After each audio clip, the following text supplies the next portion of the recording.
past 11 we start Amal, and then Namaz, and then Masya, Majlis, and Faqash.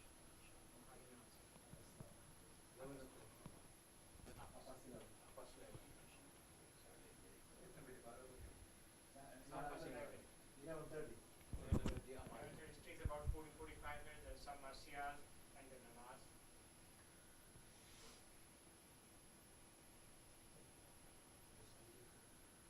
Sundays, yeah, same time.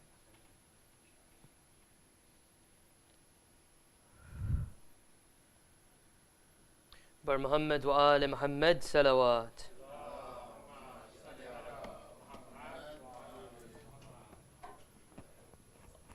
أعوذ بالله من الشيطان الرجيم. بسم الله الرحمن الرحيم. ياسين والقرآن الحكيم إنك لمن المرسلين على صراط مستقيم تنزيل العزيز الرحيم لتنذر قوما ما أنذر آباؤهم فهم غافلون لقد حق القول على أكثرهم فهم لا يؤمنون إن جعلنا في أعناقهم أغلالا فهي إلى الأذقان فهم مقمحون وجعلنا من بين أيديهم سدا ومن خلفهم سدا فأغشيناهم فهم لا يبصرون وسواء عليهم أأنذرتهم أم لم تنذرهم لا يؤمنون إنما تنذر من اتبع الذكرى وخشي الرحمن بالغيب فبشره بمغفرة وأجر كريم إن نحن نحيي الموتى ونكتب ما قدموا وآثارهم وكل شيء أحصيناه في إمام مبين واضرب لهم مثلا أصحاب القرية إذ جاءها المرسلون إذ أرسلنا إليهم اثنين فكذبوهما فعززنا بثالث فقالوا إنا إليكم مرسلون قالوا ما أنتم إلا بشر مثلنا وما أنزل الرحمن من شيء إن أنتم إلا تكذبون قالوا ربنا يعلم إنا إليكم لمرسلون وما علينا إلا البلاغ المبين قالوا إنا تطيرنا بكم لئن لم تنتهوا لنرجمنكم وليمسنكم منا عذاب عليم قالوا طائركم معكم إن ذكرتم بل أنتم قوم مسرفون وجاء من أقصى المدينة رجل يسعى قال يا قوم اتبعوا المرسلين اتبعوا من لا يسألكم أجرا وهم مهتدون وما لي لا أعبد الذي فطرني وإليه ترجعون أتخذ من دونه آلهة أن يردني الرحمن بضر لا تغني عني شفاعتهم شيئا ولا ينقذون إني إذا لفي ضلال مبين إني آمنت بربكم فاسمعون قيل ادخل الجنة قال يا ليت قومي يعلمون بما غفر لي ربي وجعلني من المكرمين وما أنزلنا على قومه من بعده من جند من السماء وما كنا منزلين إن كانت إلا صيحة واحدة فإذا هم خامدون يا حسرة على العباد ما يأتيهم من رسول إلا كانوا به يستهزئون ألم يروا كما أهلكنا قبلهم من القرون أنهم إليهم لا يرجعون وإن كل لما جميع لدينا محضرون وآية لهم الأرض الميتة أحييناها وأخرجنا منها هبا فمنه يأكلون وجعلنا فيها جنات من نخيل وعناب وفجرنا فيها من العيون ليأكلوا من ثمره وما عملته أيديهم أفلا يشكرون سبحان الذي خلق الأزواج كلها مما تنبت الأرض ومن أنفسهم ومما لا يعلمون وآية لهم الليل نسلخ منه النهار فإذا هم مظلمون والشمس تجري لمستقر لها ذلك تقدير العزيز العليم والقمر قدرناه منازل حتى عاد كالعرجون القديم لا الشمس ينبغي لها أن تدرك القمر ولا الليل سابق النهار وكل في فلك يسبحون وآية لهم أنا حملنا ذريتهم في الفلك المشحون وخلقنا لهم من مثله ما يركبون وإن نشأ نغرقهم فلا صريخ لهم ولا هم ينقذون إلا رحمة منا ومتاعا إلى حين وإذا قيل لهم اتقوا ما بين أيديكم وما خلفكم لعلكم ترحمون وما تأتيهم من آيات من آيات ربهم إلا كانوا عنها معرضين وإذا قيل لهم انفقوا مما رزقكم الله قال الذين كفروا للذين آمنوا أنطعم من لو يشاء الله أطعمه إن أنتم إلا في ضلال مبين ويقولون متى هذا الوعد إن كنتم صادقين ما ينظرون إلا صيحة واحدة تأخذهم وهم يخسمون فلا يستطيعون توصية ولا إلى أهلهم يرجعون ونفخ في الصور فإذا هم من الأجداث إلى ربهم ينسلون قالوا يا ويلنا من بعثنا من مرقدنا هذا ما وعد الرحمن وصدق المرسلون إن كانت إلا صيحة واحدة فإذا هم جميع لدينا محضرون فاليوم لا تظلم نفس شيئا ولا تجزون إلا ما كنتم تعملون إن أصحاب الجنة اليوم في شغل فاكهون هم وأزواجهم في ظلال على الأرائك متكئون لهم فيها فاكهة ولهم ما يدعون سلام قول من رب رحيم وامتازوا اليوم أيها المجرمون ألم أعهد إليكم يا بني آدم أن لا تعبدوا الشيطان إنه لكم عدو مبين وأن اعبدوني هذا صراط مستقيم ولقد ذل منكم جبلا كثيرا أفلم تكونوا تعقلون هذه جهنم التي كنتم توعدون اصلوها اليوم بما كنتم تكفرون اليوم نختم على أفواههم وتكلمنا أيديهم وتشهد أرجلهم بما كانوا يكسبون ولو نشاء لتمسنا على أعينهم فاستبقوا الصراط فأنى يبصرون ولو نشاء لمسخناهم على مكانتهم فما استطاعوا المضي ولا يرجعون ومن نعمره ننكسه في الخلق أفلا يعقلون وما علمناه الشعر وما ينبغي له إن هو إلا ذكر وقرآن مبين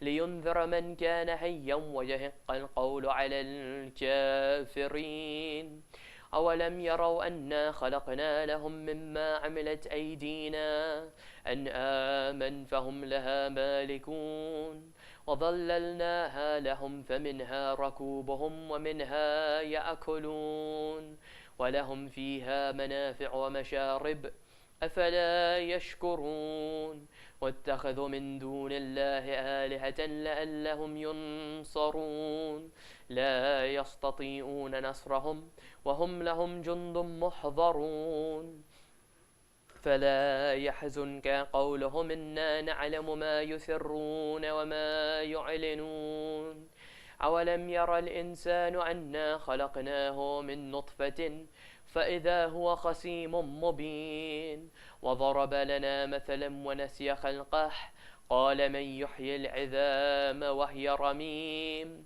قل يحيي الذي أنشأها أول مرة وهو بكل خلق عليم الذي جعل لكم من الشجر الأخضر نارا فإذا أنتم منه توقدون أوليس الذي خلق السماوات والأرض بقادر ألا أن يخلق مثلهم بلى وهو الخلاق العليم إنما أمره إذا أراد شيئا أن يقول له كن فيكون فسبحان الذي بيده ملكوت كل شيء وإليه ترجعون صدق الله العلي العظيم صلوات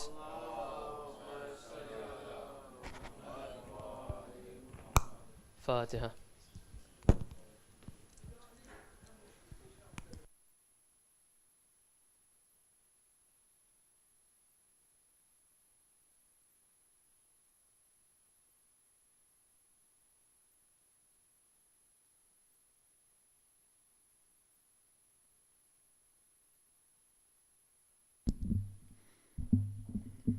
محمد وآل محمد صلوات.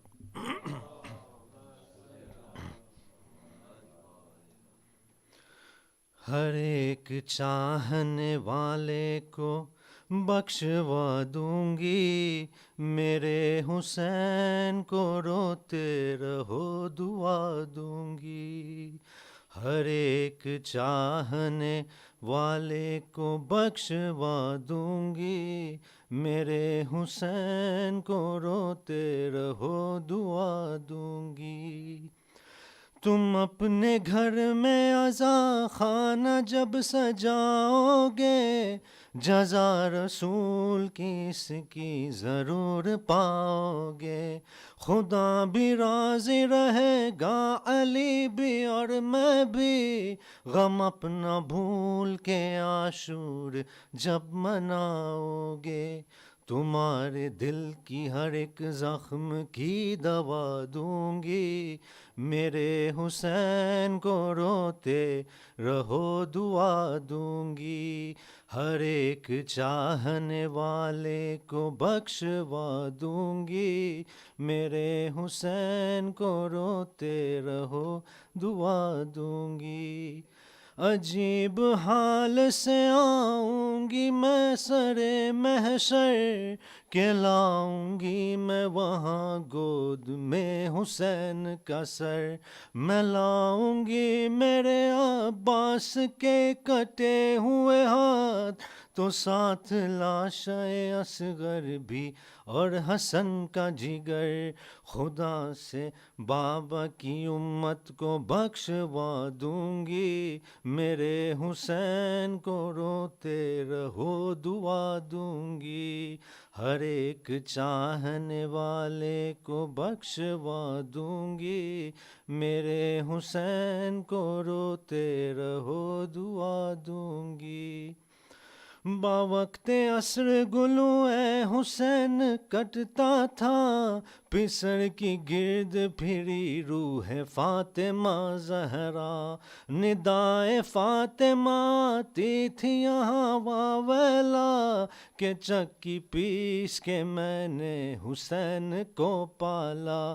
کرو نہ قتل اسے میں تمہیں دعا دوں گی، میرے حسین کو روتے رہو دعا دوں گی.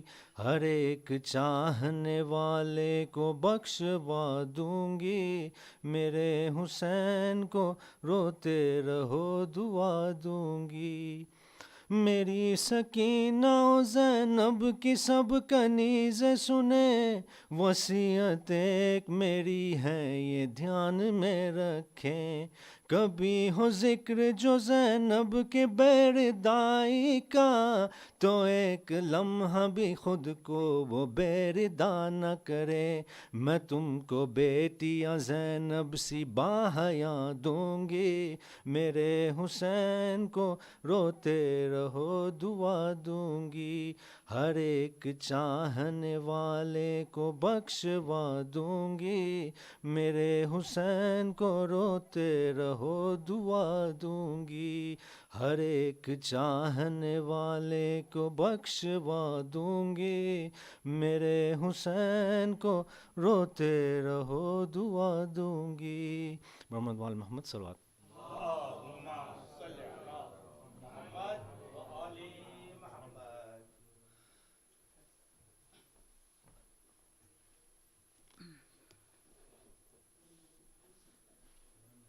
محمد وال محمد صلوات۔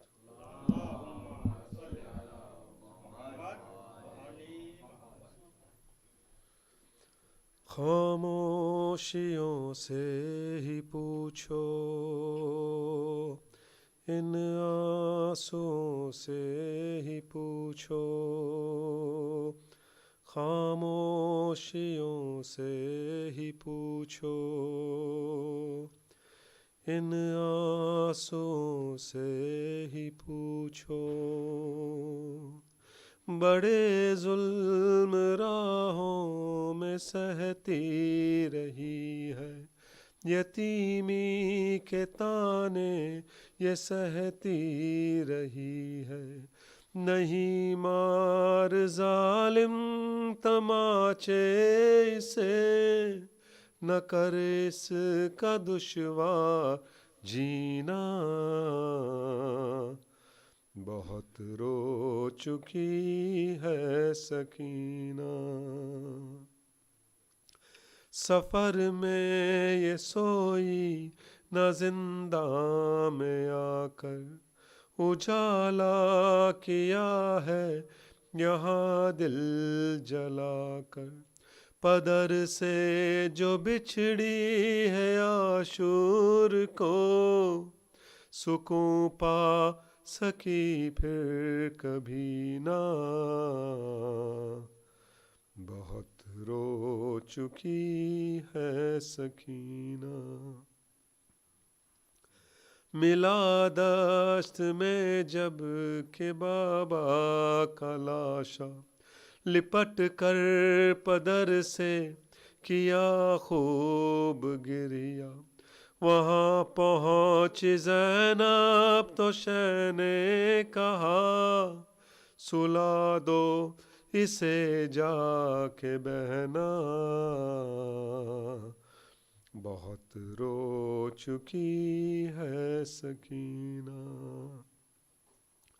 رسن دے گئی ہے نشان گلے پر، ہے پہشان زخمی جو کھائے تھے پتھر، نشان ہے تماچوں کے رخسار پر، مصائب سے زخمی ہے سینہ، بہت رو چکی ہے سکینہ، کبھی اپنے بابا کے قاتل سے ڈر کر، کبھی روئی زنداں میں تنہائیوں پر، کبھی بولی زینب سے اب گھر چلو، ہوا ایک برس ایک مہینہ، بہت رو چکی ہے سکینہ، قیامت کی ایک رات ایسی بھی آئی، قضا نے سکینہ کو لوری سنائی، کہا رو کے سجاد نے اے پھوپھی، کہ اب روئے گی پھر کبھی نہ، بہت رو چکی ہے سکینہ، بہت رو چکی ہے سکینہ، بہت رو چکی ہے سکینہ۔ باقی الفاتحہ۔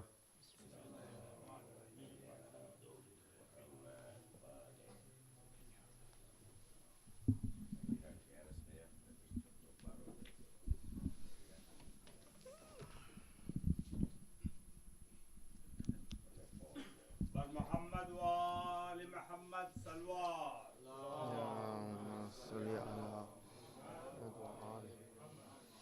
Surah Al-Mubarak Al-Fatiha.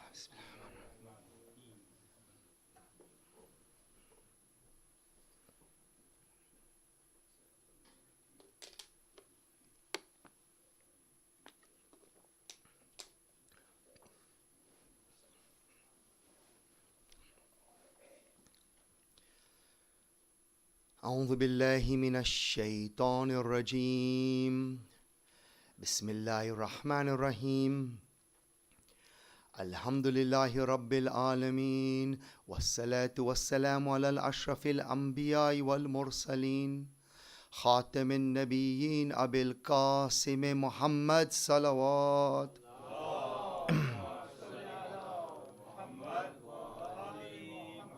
ربي اشرح لي صدري ويسر لي أمري واحلل عقدة من لساني يفقهوا قولي أما بعد فقد قال الله سبحانه وتعالى في كتاب المجيد والفرقان الحميد بسم الله الرحمن الرحيم ولقد آتيناك سبعا من المثاني والقرآن العظيم صدق الله العلي العظيم.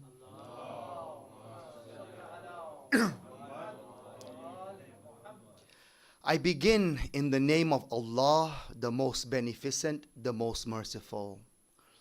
All praises to Allah, Lord of the worlds, the sustainer of the universe.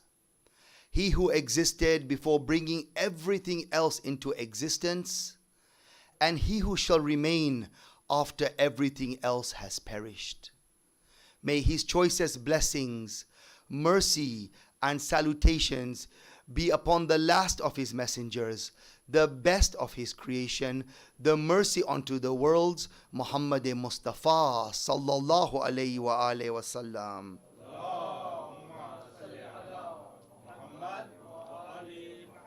And may he extend his blessings, mercy, and salutations upon the pure and immaculate family of our beloved Prophet, his Ahl al-Bayt, about which the Holy Prophet has said, my Ahl al-Bayt are like the Ark of Noah. Whomever sets sail with them is indeed saved, and whomever remains behind shall perish. And on these sad and tragic nights of the holy month of Muharram, we ask Allah subhanahu wa ta'ala to explicitly and specifically send his blessings, mercy, and salutations upon the grandson of our beloved Prophet, his family and companions.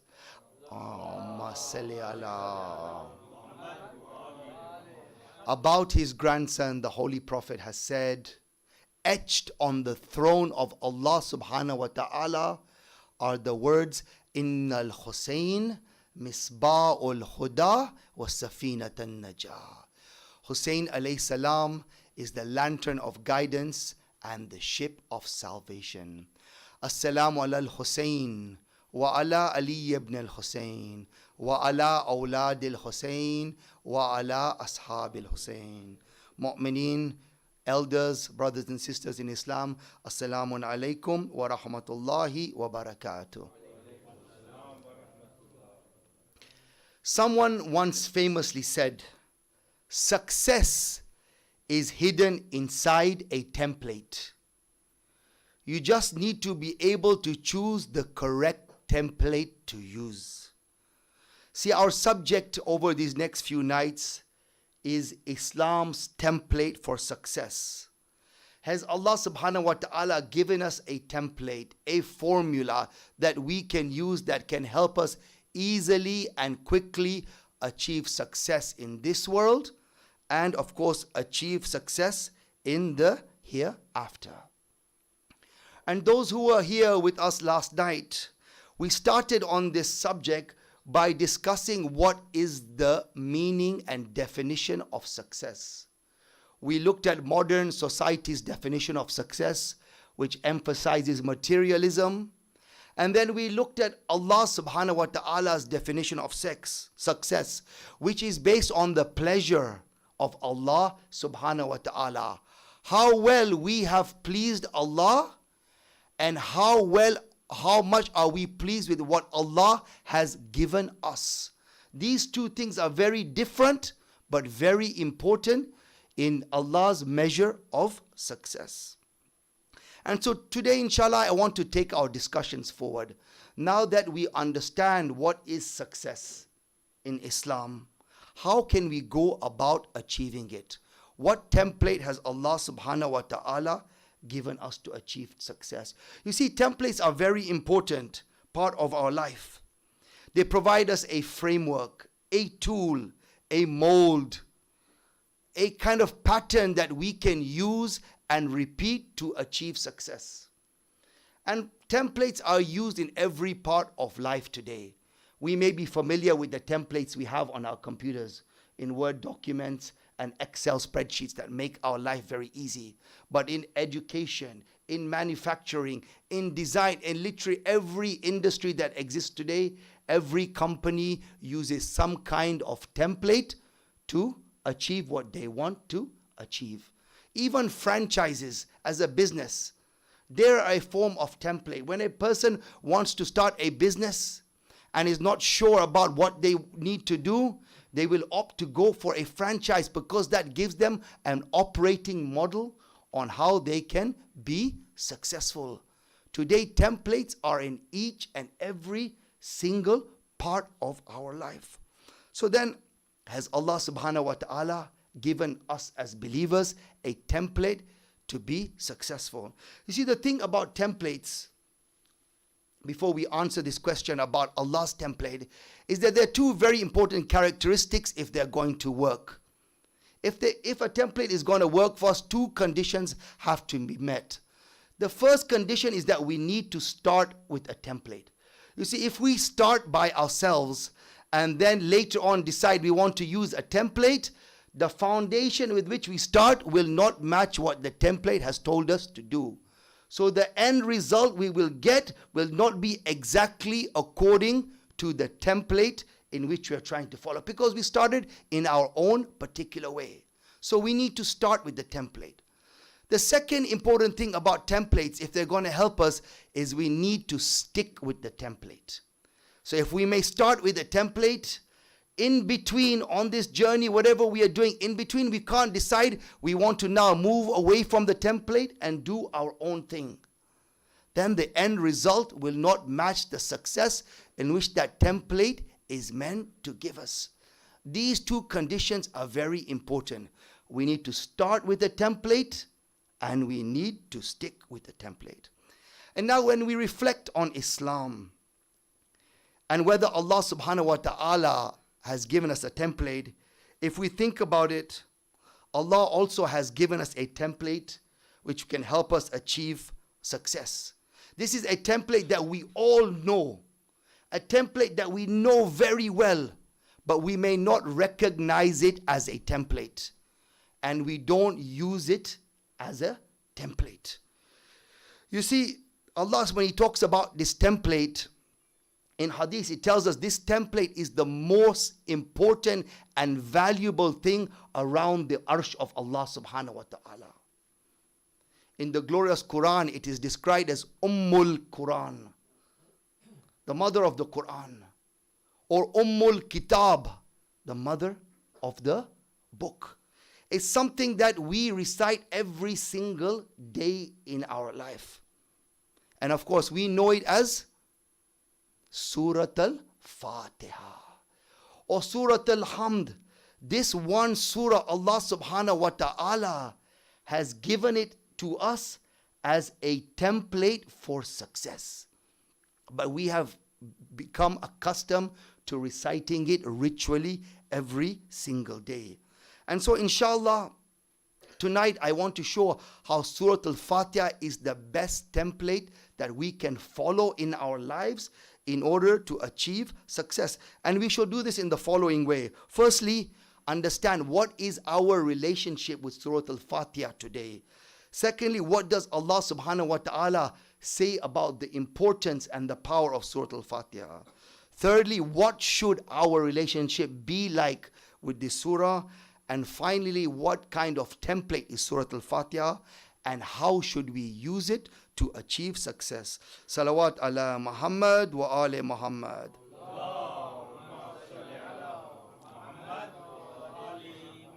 Surah Al-Fatiha is not only that surah that opens up the glorious Quran. We know when we open up the Quran, it's right on the very first page.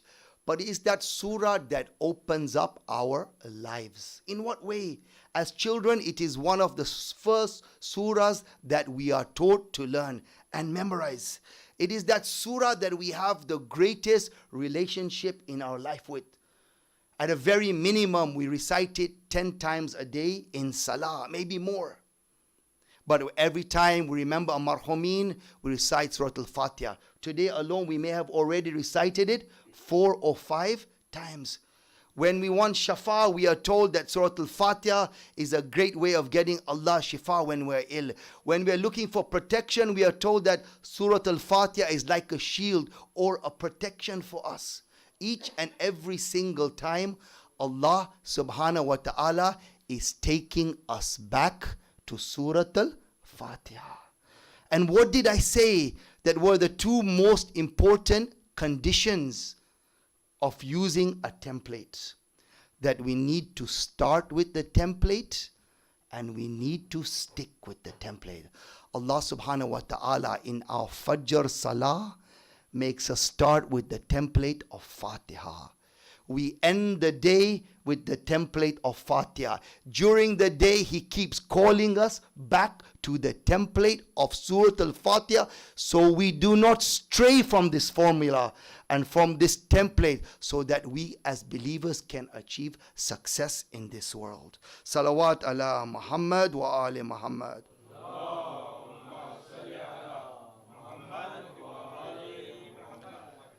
But we, of course, now have got used to reciting Surah Al-Fatiha in a ritualistic way. We don't think and ponder about the meaning that is contained within Surah Al-Fatiha. Why did Allah subhanahu wa ta'ala choose Surah Al-Fatiha to open the Quran? Why did He rest the rest of the Quran on the shoulders of Surah Al-Fatiha? Why did He choose these specific verses to include in Surah Al-Fatiha? You see, in the verse which I started with in my Arabic khutbah, Allah subhanahu wa ta'ala has a very important phrase, a very important verse He shares with us in the glorious Quran. He says, وَلَقَدْ آتَيْنَاكَ ثَبْءًا مِنَ الْمَثَانِي وَالْقُرْآنِ الْعَظِيمِ. And certainly we have given you the 7 often repeated verses and the glorious Quran.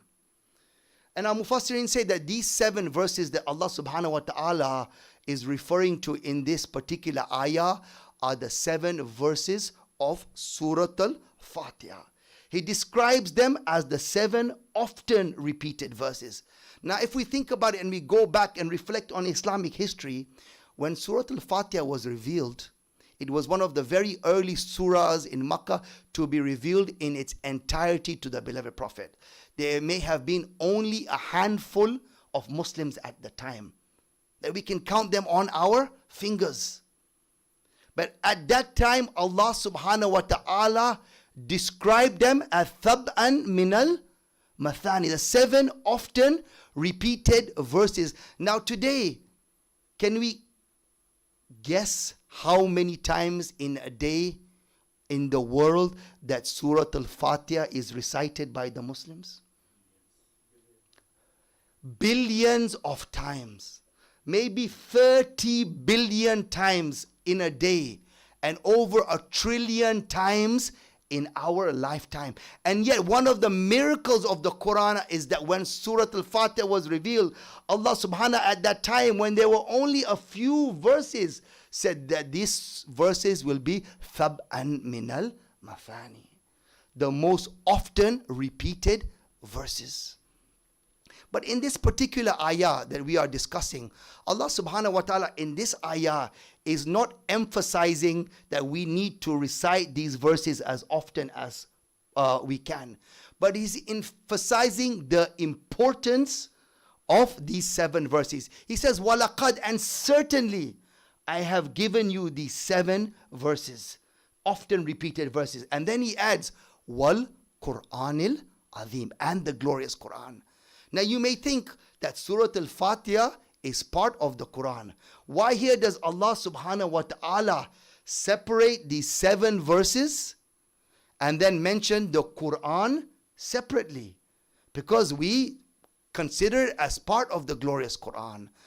And some of our Mufassirin have said that, in fact, the reason is because Surah Al-Fatiha is the template that Allah subhanahu wa ta'ala has created for mankind to be successful in this world.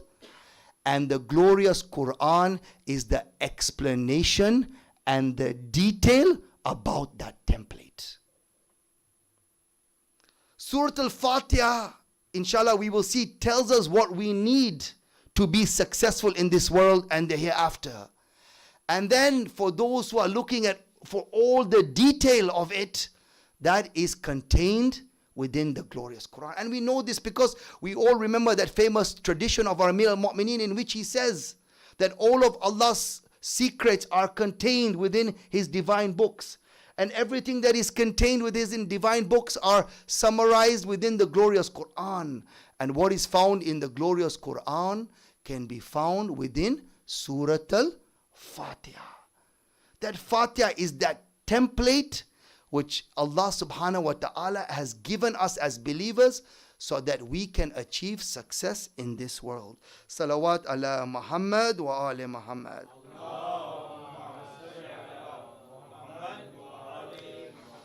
So what kind of relationship then should we have with Surah Al-Fatiha?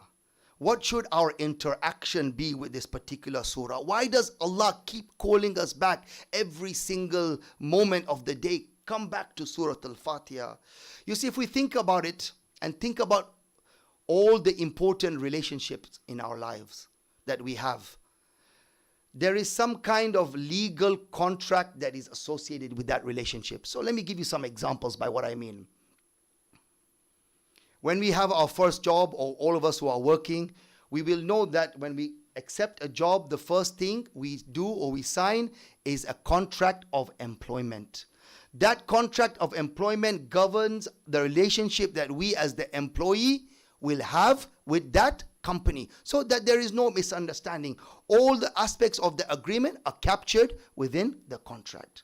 When we open a business amongst friends or investors, there is a shareholders agreement to govern the relationship between the shareholders. When we get married, all of us who are married know that there was a nikah contract in that very important relationship with our spouses that we had to agree to and go through the nikah contract. So what about then the most important relationship that we have in this world? That our relationship with Allah subhanahu wa ta'ala. The relationship of the master and the servant. The creator and the created. Isn't there a contract that exists between us and Allah? I don't know, are there any lawyers here or solicitors here tonight in the room? But tonight, we will all need to put on our legal hats. We'll all need to be solicitors, because tonight I want to discuss what some of our scholars are saying is the most important legal contract that each and every single believer is partaken to. That this legal contract they describe, a Mufassirin said that Surah Al-Fatiha is like a contract between us and Allah subhanahu wa ta'ala. When I heard this, I was mind blown, because I never thought about Surah Al-Fatiha as a kind of contract, let alone a template, but a kind of contract between us and Allah subhanahu wa ta'ala. And inshallah tonight I want to show you how Surah Al-Fatiha is structured and set up like any legal contract. Inshallah I will try and make this as simple as possible. Salawat ala Muhammad wa ali Muhammad.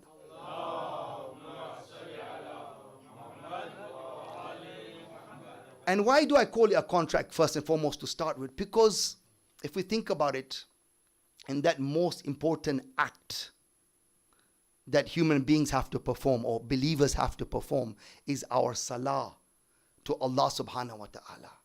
In the salah, the most important thing that we do in the rak'ah, that we recite is Surah Al-Fatiha. You see, the second surah, we have a choice between what we want to recite.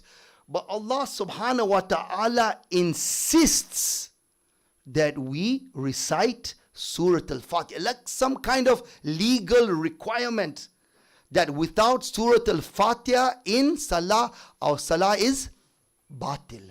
It does not count.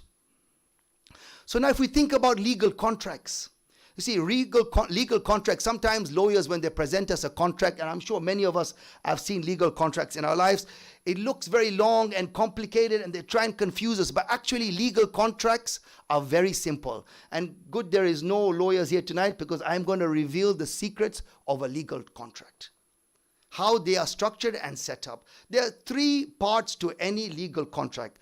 The first part is the preamble or the recitals. And what that means really is the introduction of who the parties are within the contract. The first part of a contract. The second part of a legal contract is the offer. What one party will offer to the other. What role one party will perform with respect to the other. It is the offer, is the middle part of the contract.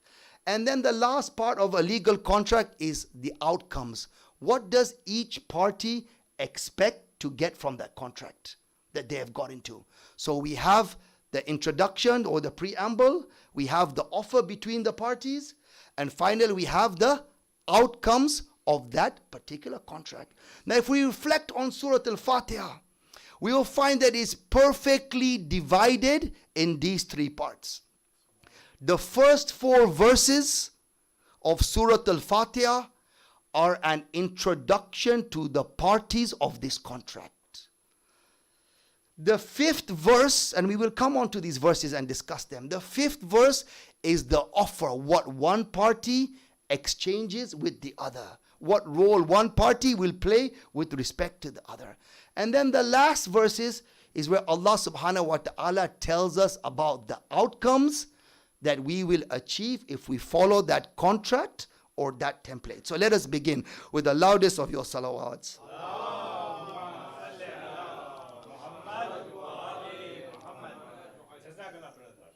Now I want to start by first taking us all back in time to when Surah Al-Fatiha was revealed. And I want us to think about the situation at that time. So we all know today, we think Surah Al-Fatiha is something for the Muslims. That's something that we are proud of, or that we recite all the time. But when it was revealed, the majority of the listeners of Surah Al-Fatiha were not Muslims. Who were they? Christians, Jews, mushriks. Society maybe had a handful of Muslims at the time when Surah Al-Fatiha was revealed. And that society at that time was polarized between the wealthy masters and slaves, as we all know. Society was very polarized at that time. You had the wealthy, the super rich, the masters, and the slaves. And when our Holy Prophet started to preach Islam, people would ask him, tell us about your Lord. Who is your Lord? What does he want from us? What does the religion of Islam that you are bringing expect from us? So in response to these questions, Surah Al-Fatiha was revealed. Now if we think for a moment that we are not Muslims, we are back at the time when the surah was revealed. We are in the society at that time. Let us start. The surah starts with Bismillahi Rahmanir Rahim. In the name of Allah, the most beneficent, the most merciful. See, at that time, people didn't even know who the Lord of Muhammad was. In the very first word, Allah subhanahu wa ta'ala is introducing to the people and us his name in Bismillah. That the Lord of Muhammad is Allah subhanahu wa ta'ala. And then he continues, Ar-Rahmanir Rahim. That he is the most beneficent and the most merciful. Allah subhanahu wa ta'ala is presenting the two most important attributes which he wants to be known by at that time. And as we know that these two Ar-Rahman and Rahim are repeated again in the third verse, as we'll come to know why very soon. So Allah subhanahu wa ta'ala has introduced himself as the first party of the contract in this very first verse. And then he continues, Maliki Yawmiddin. He is master, all praises to Allah, who is master of, we go back, Alhamdulillahi Rabbil Alamin. All praises to Allah, master of the universe. Allah subhanahu wa ta'ala now is describing the second attribute by which he wants to be known. He's telling the people at that time that I am master of all creation. Now imagine that you are a master at that time. You see, at that time, the rich, wealthy Arabs, they had many slaves. They were masters and they owned slaves. And they knew how bad of a master they were. That these slaves had very bad conditions. That they would take care of their basic needs. The slave would have to do whatever they asked. Nobody had a good impression of a master back in that time, as we all know. We've all heard of the stories of how slaves were being mistreated at that time. But now Allah subhanahu wa ta'ala in this verse says, Alhamdulillahi Rabbil Alameen. All praise to Allah, master of the universe. These masters are thinking, Allah subhanahu wa ta'ala is now telling us that He is our master and He expects us to be slaves. When this whole time we were masters, we know how badly that we have been treating our slaves. And now the Prophet is inviting us to be the slaves of Allah subhanahu wa ta'ala. They hold on. What is this about? And that is why Allah subhanahu wa ta'ala in the third verse continues, Ar-Rahman Rahim. So Bismillahir Rahmanir Rahim. Alhamdulillahi Rabbil Alameen. And then he repeats Ar-Rahmanir Rahim. He's telling them, I am like no master that you have ever known. Because my signature qualities are that I am extremely merciful and extremely kind, because no master understood that at that time. They knew the slaves were there to be whipped and to be abused and to work. Now Allah subhanahu wa ta'ala is inviting us to be His slaves. Allah subhanahu wa ta'ala, by repeating Ar-Rahman Ar-Rahim twice, is telling them that I am a master like no other master you have ever encountered. That my principle and signature qualities are that I am the most compassionate and the most merciful. And the word he uses is Rahman at that time. You see, Rahman at that time comes from the word Rahmah. And when people talk about Rahmah, it came from the word Raham. That was only used at that time to describe the womb of a mother in which a child is born. And if we think about it, in that womb there is extreme mercy, because that child has nothing to do, that it grows peacefully within the womb of the mother with extreme mercy. And Allah subhanahu wa ta'ala for the first time likened Himself and His mercy to the mercy that is given to the child in the womb of the mother. The eyes of the Arabs woke up at that time.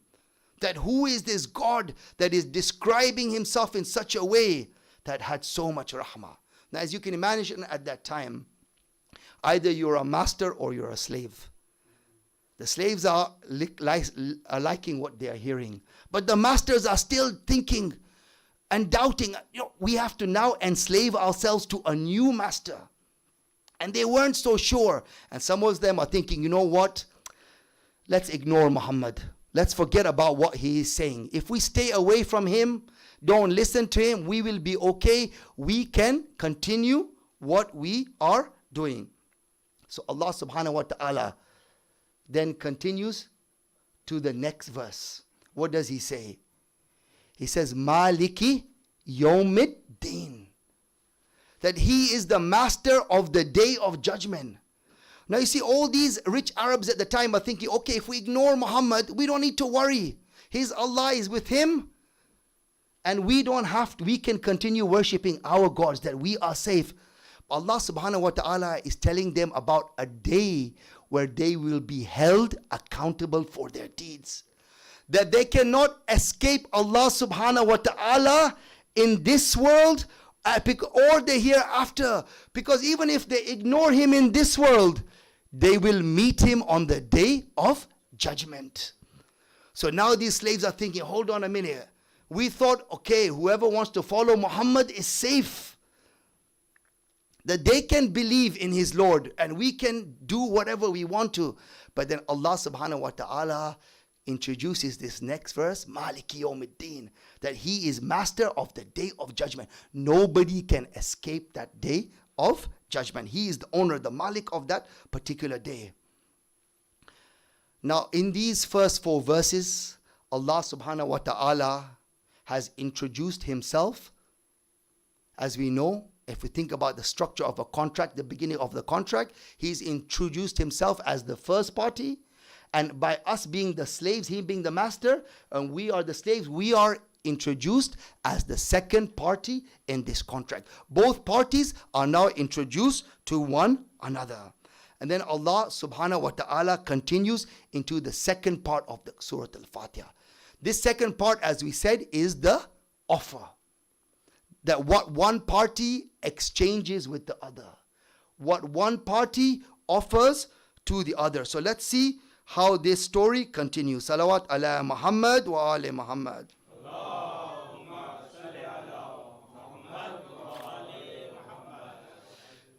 You see, if there was any other introduction that Allah subhanahu wa ta'ala wanted about people to know about Himself, He would have put it in Surah Al-Fatiha. The things that He wants us to know, the most important things about Himself, He has placed it in Surah Al-Fatiha. That if we want to understand Allah, if anybody who's even not a Muslim want to understand who is the Lord of Muhammad, who is Allah, this Lord that has brought this religion of Islam, then these are the 4 things contained in the 4 verses that they only need to understand. That He is Allah, the most merciful and the most compassionate. All praise is due to Him. He is master of all creation and He is Malik of the day of judgment. That's it. And then it goes into part 2 of this surah, where we say, Iyyaka na'budu wa iyyaka nasta'in. You alone do we worship, and you alone do we turn to for help. Now, a'budu comes from the word abd, which means slave. So we can translate this word to say, we alone or we exclusively enslave ourselves to you, Allah, in return for your help. What we are doing in this contract is we are becoming the slaves of Allah. Our offering is that we are prepared to be the slaves of Allah in exchange for what? The help of Allah subhanahu wa ta'ala. This is that offer or that exchange that is taking place between the 2 parties. That we say in a legal contract is the offer, the middle part of that contract. We are the servant or the slave. We are willing to exclusively enslave ourselves to Allah subhanahu wa ta'ala in return for the help of Allah subhanahu wa ta'ala. And then Allah subhanahu wa ta'ala tells us specifically what kind of help. And of course we know the next verse is Ihdinas siratal mustaqim. Guide us onto the straight path. I just want to pause here for one moment and say, when we say we exclusively enslave ourselves to Allah, we recite this all the time, every single day. Iyyaka na'budu wa iyyaka nasta'in. It slips off our tongue every day, minimum of 10 times we recite it, don't we? But do we truly understand what it means to exclusively enslave ourselves to Allah subhanahu wa ta'ala? That in this contract, are we really 100% performing this role of exclusively enslaving ourselves to Allah subhanahu wa ta'ala? And I just want to share you with one story, that there was once a wise man who came and sat before a king. And when he came and sat before this powerful king, he sat there without saying salam to the king.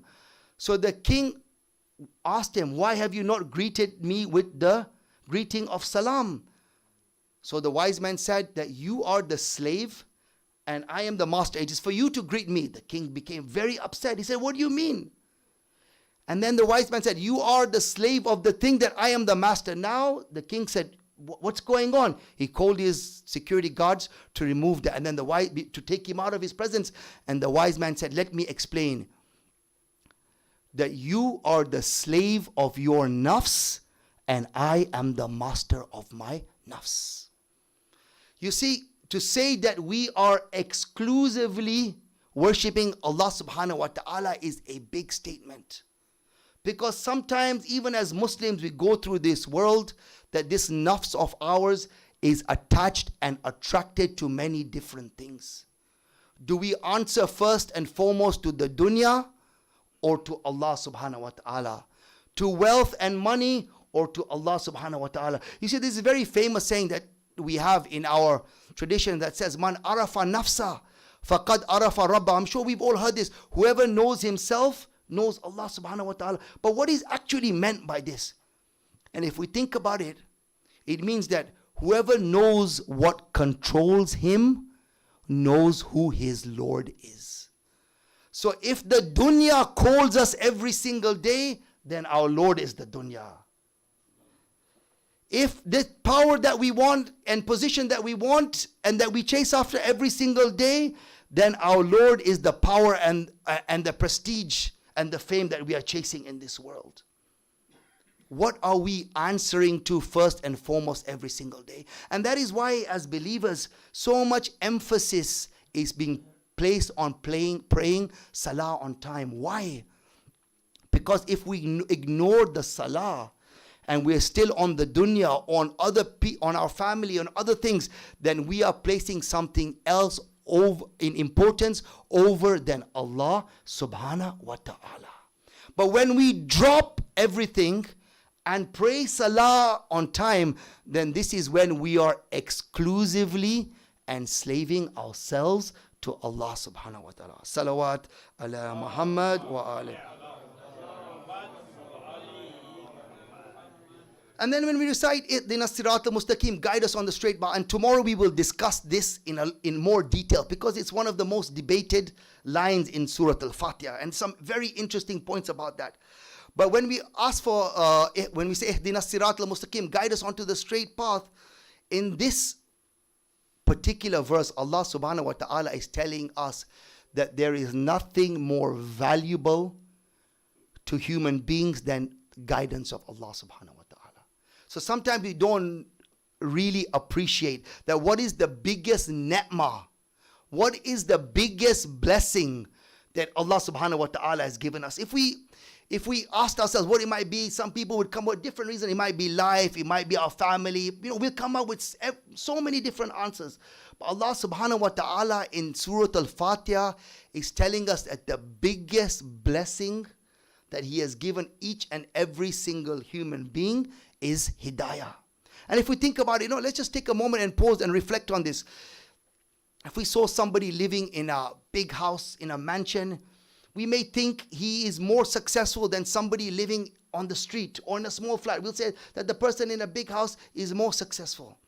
If we saw somebody driving a sports car and somebody on a motorbike, we may say that the guy in the sports car is much more successful than the guy driving on that motorbike. We'll judge people's success by the houses that they lived in, the cars that they drive, the wealth that they had. But if we go back to the Meccan times, Abu Jahl was one of the wealthiest Arabs at the time. He had a house like nobody else had a house in Makkah.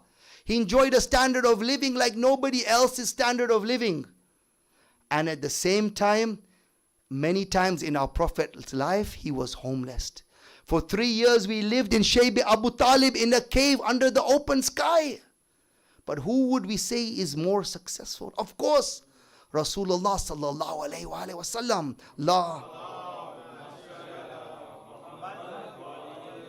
What did he have that Abu Jahl didn't have? He had hidayah from Allah subhanahu wa ta'ala. And the reason I say that this hidayah is the most important thing is because each and every single day, Allah subhanahu wa ta'ala at the very minimum 10 times a day within our salah is asking us to ask for His hidayah.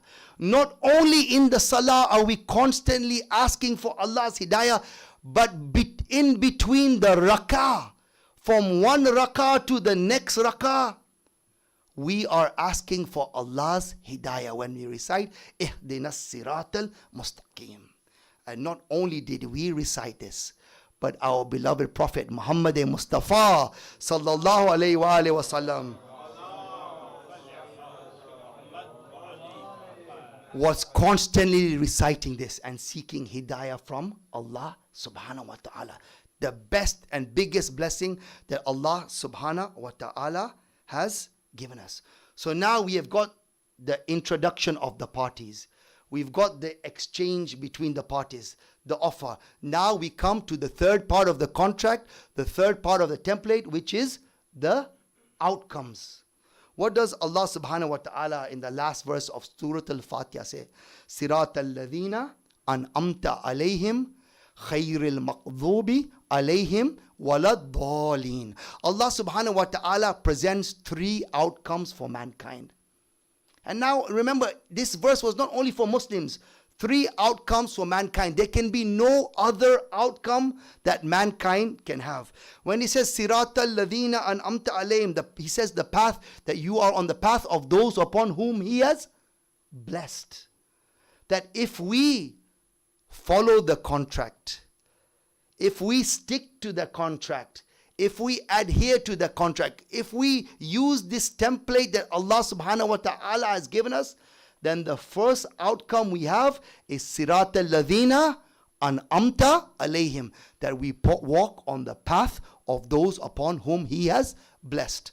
Outcome number one, based on the guidance that Allah subhanahu wa ta'ala has given us. The second two outcomes that Allah talks about are to do with misguidance.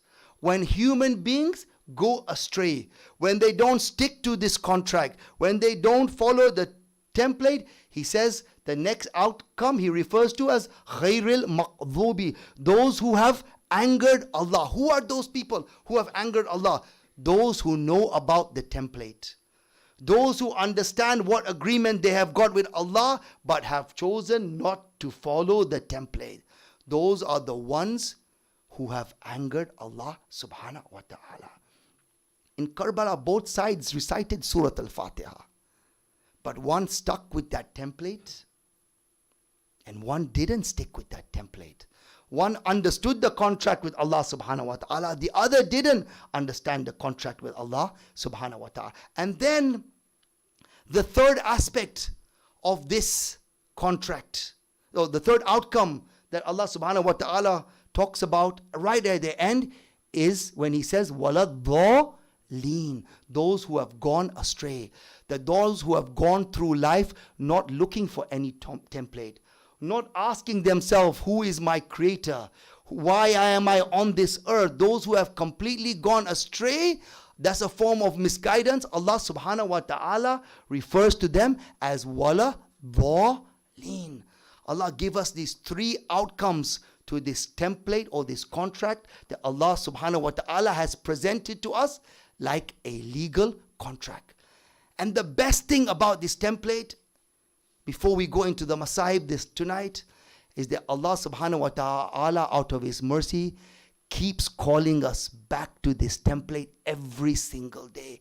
Imagine the rahmah of Allah subhanahu wa ta'ala, that we start our day with Surah Al-Fatiha, we end our day with Surah Al-Fatiha, remember our marhumin with Surah Al-Fatiha, we look for shifa with Surah Al-Fatiha, we look for protection with Surah Al-Fatiha. Allah subhanahu wa ta'ala loves us so much that if we even think of straying away, He pulls us back to the template so we can achieve success in this world and the hereafter. And inshallah, tomorrow night, we'll continue this and we will see how Surah Al-Fatiha can be practically implemented every single day of our lives as a template of how we can step by step achieve the success that He so wishes for. Salawat ala Muhammad wa ali Muhammad.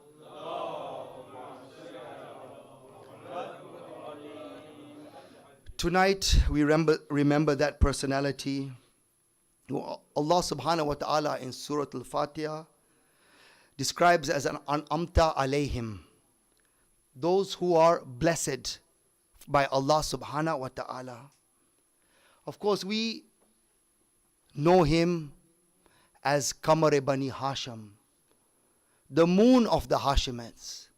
He is also known as Babul Hawaij, the door of Hajat. For this individual, no Hajat is too small. Any Hajat can be presented to Babul Hawaij. He is the son of Amir al-Mu'mineen and Ummul Banin. And of course, we know him as Abul Fadl Abbas. In Karbala, Ibn Ziyad's soldiers feared no one more than they feared Abul Fadl Abbas. For he was the most renowned soldier in the army of Imam al-Hussain. That he was terrorizing the enemies from a young age of 8 years old. Historians say that on the day of Ashura, from Fajr, Abul Fadl Abbas was asking his Mawla for permission to go to the battlefield. But Imam al-Hussain will keep saying, "Oh Abbas, you are my alamdar, you are my flag bearer. When you are here, the women and the children feel safe and comforted. If you leave the camp, the women and the children now become terrified and frightened." As much as Abul Fadl Abbas was brave and courageous, he was steadfast in his obedience and loyalty to Imam al-Hussain alayhi salam. But then after Zohar time, the conditions in the camp of Imam al-Hussain now became very difficult. Abul Fadl Abbas's 3 brothers have already become shaheed. Imam al-Husain's companions are no more. Onan Muhammad is no more. Qasim is no more. Ali Akbar has become shaheed. But more than this, the cries of Al-Atash can be heard from the children. The women and children had not tasted water for 3 days. Some of the reciters have said that the young children at that point came to Bibi Sakina and said, "Oh Bibi Sakina, your uncle Abbas loves you so much. If he won't go to the battlefield and fight, then ask him to go to the Furat and bring us some water." All of a sudden, the historians say that they saw Bibi Sakina emerge from the tents with this dried up musk, crying out, "Al-Atash ya Ammuhu, Al-Atash. I am thirsty, oh my uncle, I am thirsty. We have not tasted water for 3 days."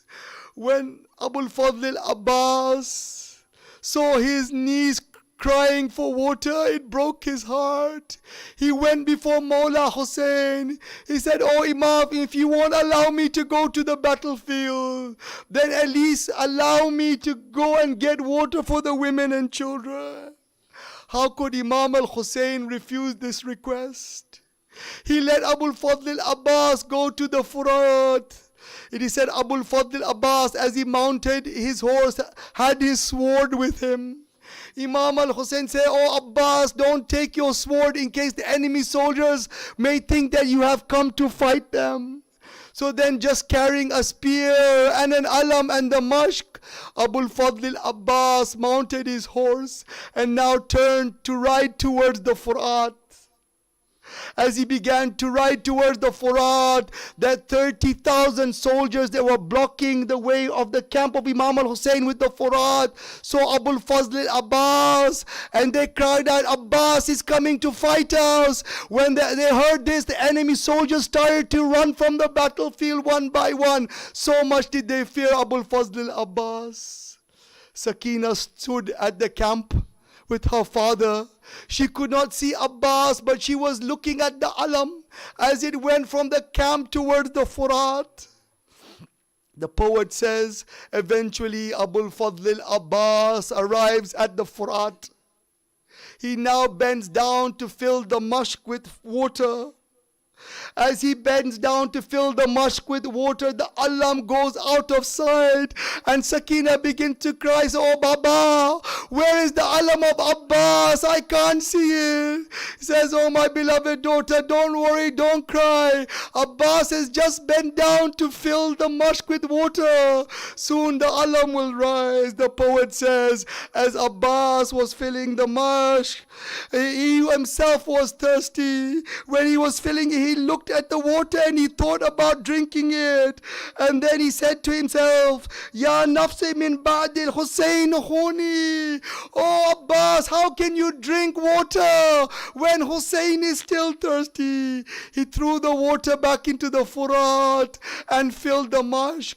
And then the alam rose once again. When Bibi Sakina saw the alam rise, she called all the children out of the tent. She said, "Abul Fadl, mushk is now full of water.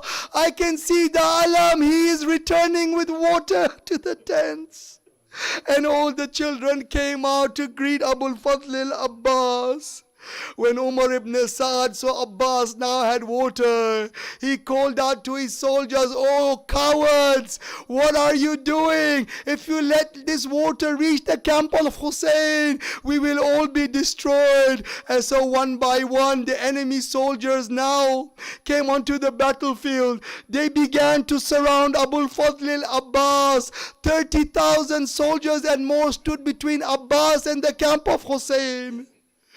They came to him in groups, attacking him from each side. Some of them hid in trees. They threw stones at Abul Fadl Abbas, threw spears at him. He continued to battle against them, put many of them to death. But then historians say one mal'oon enemy soldier that hid in a tree saw an opportunity and jumped from the tree and struck the right hand of Abul Fadl Abbas, and his hand fell to the ground. And Abul Fadl Abbas, at that moment, he said to himself, "I swear that even if they cut off my right hand, I will not stop defending my Imam."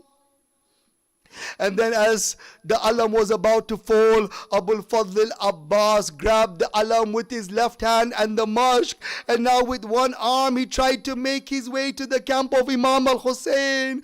But eventually he was surrounded, and then finally another soldier struck Abul Fadl Abbas's left arm and severed it. This time the alam fell to the ground, but as it was falling, Abul Fadl Abbas, when he lost his arm, he was thinking about the mushk and the water for Sakina. Historians say, we have never seen a soldier like Abul Fadl Abbas. Any soldier who lost both his arms in the battlefield would surrender to the enemy immediately. But Abul Fadl Abbas was thinking about Sakina's thirst. Historians say that he took the mushk and he held it in his mouth. He held the mushk in his mouth, and with his feet he would try and urge the horse to go towards the camp of Imam al-Hussain. You know why Abul Fadl Abbas is Babul Hawaij? Because nobody has tried more in history to fulfill the wishes of somebody else than Abul Fadl Abbas. That somebody in such a situation who has lost all his arms, surrounded by 30,000 soldiers, and still trying to fulfill the wish of a young child, that Allah subhanahu wa ta'ala has given him this maqam of Babul Hawaij like nobody has. Tonight when tears are coming from your eyes, make your haja, remember one of others, because Abul Fadl Abbas has a maqam like nobody else. And then historians say Umar ibn Sa'ad now called his archers, and they began to throw arrows at Abul Fadl Abbas and fire arrows. One arrow hit Abul Fadl Abbas on his right eye. And then all of a sudden, another arrow was shot at Abul Fadl Abbas. The historians say that this is when Abbas died, not in the arms of Imam al-Hussain on near the Furat. But why do they say that this arrow is what killed Abul Fadl Abbas? You see, until this point, Abul Fadl Abbas was trying to get the water to the camp of Hussain. But they said this second arrow, it pierced the mushk that Abul Fadl al-Abbas had in his mouth. Now the water spilled all over Abul Fadl al-Abbas. It was as if this arrow pierced the heart of Abul Fadl al-Abbas, for now he had no more reason to live. He had no more water to give Bibi Sakina. He had no more arms to fight the enemy soldiers. It is said now they surrounded him from all sides. They began to pull Abul Fadl al-Abbas from the horse. As he was falling from the horse, he cried out, Ya Mawla, alayka minni salam. Oh my master, my final farewell salams upon you. Imam al-Hussain, when he heard this, his heart was broken, because all day he heard his companions make the same cry. But poor Bibi Sakina, expecting her uncle to return back to the tent with waters, she also heard that cry. She knew what that cry meant. She raised her hands to Allah. She said, Oh Allah, after this moment I will never ask for water again. Bring back my uncle Abul Fadl al-Abbas safely back to the Khaymega. Historians say, as Abul Fadl al-Abbas was being dragged from the horse, now we are coming to the final part of the Masaib. When he is being dragged from the horse, this is the hardest part. He said that when a rider falls from his horse, that he uses his hands to cushion his fall. But the historian said not only did Abul Fadl al-Abbas not have his hands, but his body was covered in arrows, that when he hit the ground, the arrows pierced the body of Abul Fadl al-Abbas. When Imam al-Hussain, when he reached the body of Abbas, Abbas could sense that Mawla was present. Abul Fadl al-Abbas said, Oh Mawla, Oh Mawla, why have you come here? Who is there now to protect the women and the children? There is nobody left at the tents anymore. Imam al-Hussain said, Oh Abbas, but you called for my help. How could I not answer your help? Answer your call? Your whole life, oh Abbas, you have served me in your last moments, oh Abbas. What can I do for you? Abul Fadl Abbas said, Oh Mawla, come near me. Hold me in your arms and wipe the blood from my face, because you are the first person I saw when I was born, and I want you to be the last person I see when I leave this world. And then the two brothers gazed within each other's eyes, and then Abul Fadl Abbas says, Oh Mawla, I have one request only from you. Imam says, what is that request, O Abbas? He says, all day when there was a shaheed, you would take together, we would take the bodies of the shaheed back to the Khaymega. But I beg you, leave my body next to the Furat. Don't take my body back to the Khaymeh, because I don't want Sakina and the children and the Zainab to see Abbas. His hands have been cut, to see that his body has been cut into so many pieces.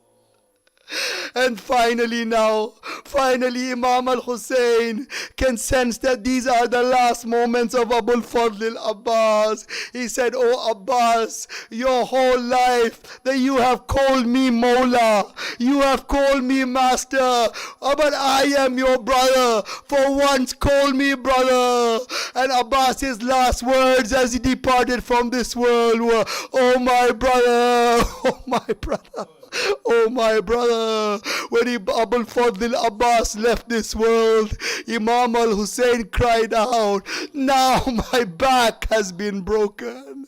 Ala la'natullahi ala al-qawm al-zalimin, fasaya'lamu alladhina zalamu ayya munqalibin yanqalibun. Inna lillahi wa inna ilayhi raji'un. Matam Hussain, Ya Hussain, Ya Hussain, Ya Hussain, Ya Hussain. Ya Hussain, Ya Hussain, Ya Hussain. Ya Hussain, Ya Hussain, Ya Hussain, Ya Hussain, Ya Hussain, Ya Hussain, Ya Hussain, Ya Hussain. Ya Hussain. Ya Hussain. Ya Hussain. Ya Hussain. Ya Hussain. میرے غازی کہاں ہو میرے غازی کہاں ہو